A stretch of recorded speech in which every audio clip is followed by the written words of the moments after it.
Hello प्यारे बच्चों, welcome to our channel उड़ान सपनों की। आज हम करने जा रहे हैं क्लास 7th की सामाजिक विज्ञान की वर्कशीट, भूगोल की वर्कशीट नंबर 2, जो कि आपकी डेट 16 जुलाई की है। यहाँ आप विद्यार्थी का नाम, कक्षा अध्यापक का नाम लिखेंगे। उपग्रह के बारे में हमें पढ़ना है। जिस प्रकार सभी ग्रह सूर्य के चारों ओर चक्कर लगाते हैं, उसी प्रकार कुछ खगोलीय पिंड ग्रह के चारों ओर चक्कर लगाते हैं, जिन्हें हम क्या कहते हैं, उपग्रह। जैसे सूरज के चारों तरफ क्या होता है, ग्रह चक्कर लगाते हैं, वैसे ही कुछ खगोलीय पिंड होते हैं, वो ग्रहों के चक्कर लगाते हैं, तो उनको हम क्या कहते हैं, उपग्रह। उपग्रह दो प्रकार के होते हैं, प्राकृतिक उपग्रह और मानव निर्मित। प्राकृतिक मतलब जो प्रकृति ने दी है, मानव निर्मित मतलब जो मानव ने बनाए, हमने बनाए। चंद्रमा जो है वो पृथ्वी का प्राकृतिक उपग्रह है। चंद्रमा पृथ्वी का एक चक्कर लगभग 27 दिन में पूरा करता है। लगभग इतने ही समय में यह अपने अक्ष पर एक चक्कर भी पूरा करता है। इसके परिणाम स्वरूप पृथ्वी से हमें चंद्रमा का केवल एक ही भाग दिखाई देता है।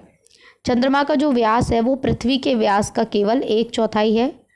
यह इतना बड़ा है इसलिए प्रतीत होता है क्योंकि यह हमारे ग्रह से अन्य खगोलीय पिंडों की अपेक्षा नज़दीक है, तो पास में तो हमें बड़ा दिखता है। चंद्रमा पर ना तो जल है ना वायु है। इसकी सतह पे भी क्या है, पर्वत, मैदान और गड्ढे हैं। चंद्रमा का कोई अपना प्रकाश नहीं होता, यह सूर्य के प्रकाश से प्रकाशित होता है। मतलब जो चंद्रमा होता है उसका अपना सूरज ही नहीं होता है।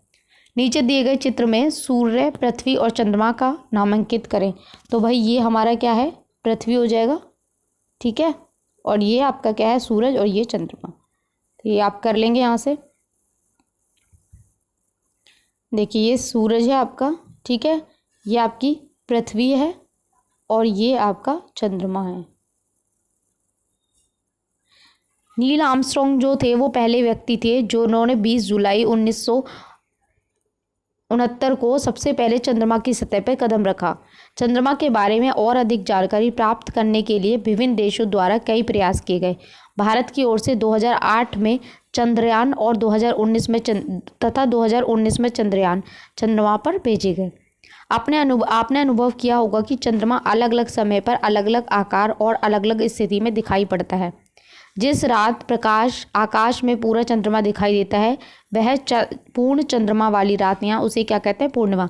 आपने देखा होगा कभी कभी चंद्रमा बहुत ही सुंदर नजर आता है, पूरा एक गोल होता है, चमकता है, तो वो पूर्णिमा की रात कहलाती है।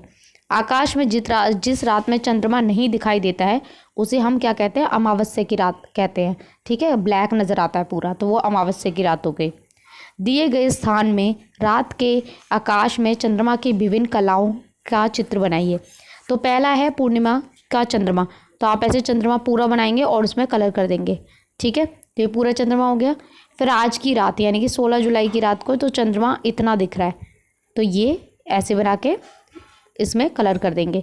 फिर है आपका अमावस्या की रात, तो अमावस्या की रात तो पूरा ब्लैक होता है, तो ब्लैक कलर कर देंगे, ठीक है। कलर देख लेना बेटा, यहाँ ब्लैक कलर करना, काला कलर करना, या चंद्रमा में लाइट कलर यानी कि पीला कलर कर देना, या रोशनी जैसे होती है आप अपने हिसाब से कर दीजिएगा। यहाँ भी वही कलर करना है, लेकिन आधा चंद्रमा दिख रहा है, आधा भी नहीं दिखना, आधे से भी कम दिख रहा है, ठीक है। अब गतिविधि 1, जुलाई के किस महीने किस तारीख को पूर्णिमा है और किस तारीख को अमावस्या है, पता लगाएं।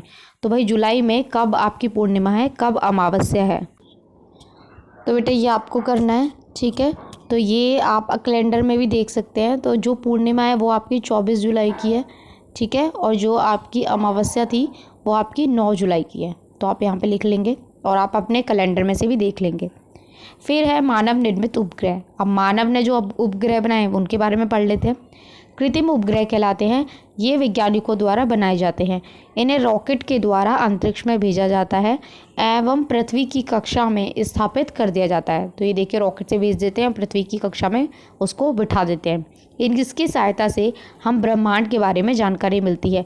इन्हीं की सहायता से हम संचार माध्यम, GPS और टेलीविज़न का इस्तेमाल कर पाते हैं। तो ये जो टेलीविज़न वगैरह ये सब जो भी है ये सब उपग्रह की वजह से है। अंतरिक्ष में उपस्थित कुछ भारतीय उपग्रह इनसेट, IRS और एनसेट है, ये इनके नाम है बेटा। अब गतिविधि 2 में क्या करना है, दैनिक जीवन में और कहाँ कहाँ कृत्रिम उपग्रहों की आवश्यकता ली जाती है, पता लगाएं। तो ये आप इसका आंसर लिख सकते हैं सेकंड का, यहाँ से गतिविधि 2 में। तो यहाँ से लिख सकते हैं इनकी सहायता से, ठीक है, ब्रह्मांड के बारे में जानकारी मिलती है। इन्हीं की सहायता से, ये पूरा लिखेंगे, टेलीविज़न का इस्तेमाल कर पाते हैं। तो यहाँ तक आप इसमें गतिविधि 2 में लिख सकते हैं। तो यहाँ आपकी वर्कशीट कंप्लीट होती है। आई होप आपको अच्छे से समझ में आई हो। तो चैनल को लाइक करें, सब्सक्राइब करें, कमेंट करें और अपने फ्रेंड्स के साथ शेयर ज़रूर करें। Thanks for watching.